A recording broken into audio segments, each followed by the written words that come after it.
Basta mga boss, mayroon tayo ditong chain cutter at mayroon tayong kadena. Ngayon pag-uusapan natin mga boss kung paano nga ba ginagamit tong chain cutter. Mga boss, mayroon bang tamang paggamit ng chain cutter? So ituturo ko sa inyo mga boss kung paano yung tamang paggamit nito para hindi siya nasisira agad ano.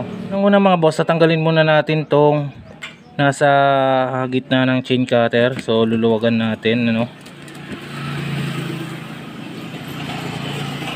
Ito yung pinaka pumuputol ng kadena mga boss ano. So tatanggalin natin tapos papakita ko sa inyo.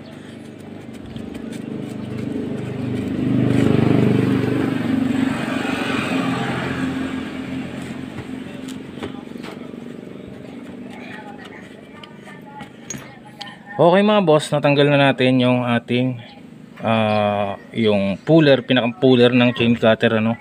So may dalawang thread to. Ito yung thread number 1, tapos ito naman yung thread number 2. So tatanggalin ko din tong thread number 2. So ito na siya mga boss. Ito yung thread number 1, saka ito yung thread number 2. So tatandaan nyo mga boss ano, thread number 1, thread number 2. Ngayon ilalagay ko dito ulit sa ating chain cutter mga boss ano. Ilalagay natin ulit para ma-explain ko sa inyo kung paano yung tamang paggamit ano. Okay mga boss, kapag magpuputol tayo ng kadena, ganito yung gagawin nyo ano.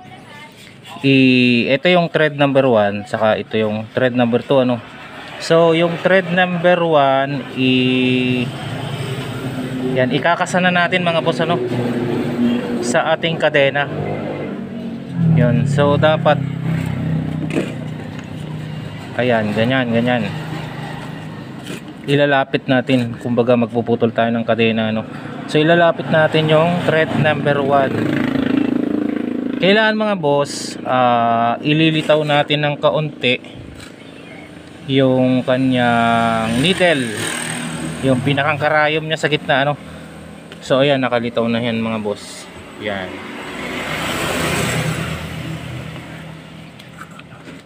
Yan, so umpisa nating putulin yung ating kadena mga boss ano. Okay mga boss, simulan na natin putulin yung ating kadena no. So mayroon tayo ditong sample na kadena. Kailangan mo mga boss ng pamihit dito sa thread number 1 tapos thread number 2. So itong thread number 2 mga boss ay 14 ano. Ito 18. So katala na lang. Ayan. So ang unang mong gagawin mga boss, pag magpuputol ka, ilalabas mo yung kaunting part ng needle ano. Ayan. So ito yung puputulin natin, kumbaga dito mga boss ano. Ayan. Iipitin natin siya nung thread number 1. Diba nakalabas yung needle ng kaunti. Ayan, ganyan. Yan. Tapos ito yung kadena. Syempre ipupuller natin muna. Iipitin natin yung kadena.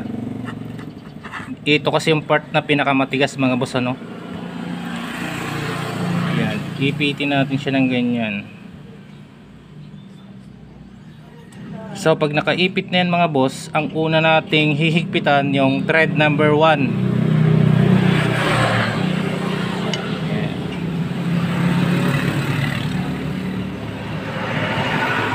Yun mga boss, hindi muna natin gagalawin tong thread number 2 ano. Ito muna yung hihigpit natin para ma-press niya yung pinakamatigas na part ng kadena no. Kasi pag ito yung nilagyan mo agad ng tension o ito yung ginamit mo agad, masisira yung thread nito mga boss kasi pino nga to ano. Ito yung magaspang. So ito muna yung hihigpitan natin. Yan. So ganyan yung gagawin natin mga boss para hindi masira yung ating chain cutter.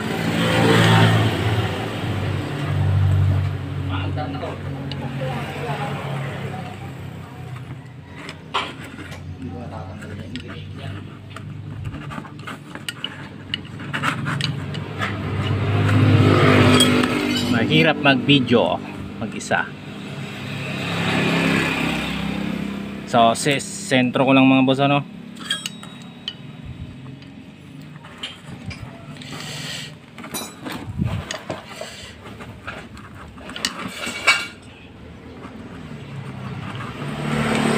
Ayan mga boss, nilalagyan ko na ng tension yung ating kadena nitong thread number 1. So tinutulak niya na papasok doon.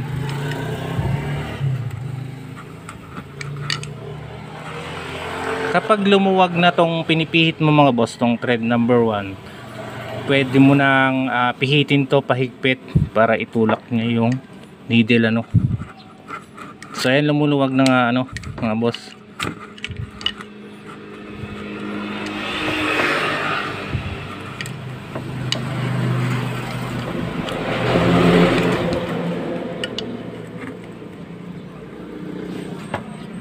Okay, so naipasok na natin mga boss yung needle so na itulak na natin yung pinakamatigas na part ng kadena. Ngayon ito naman yung pipihitin natin, yung thread number 2. So maluwag na yan kasi naitulak na natin dito sa thread number 1 yan, bilis na lang yan mga boss.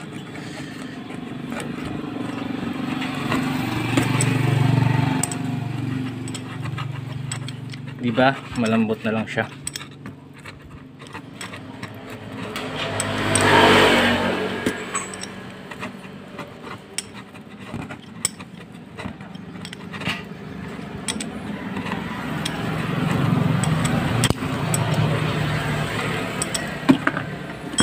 Okay mga boss, ayan, natanggal na natin yung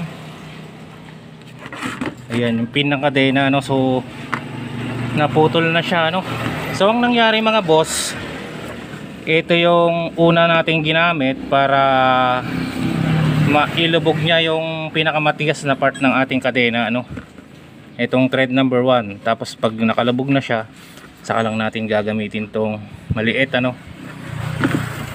Yan. So ito yung pin mga boss tatanggal na natin.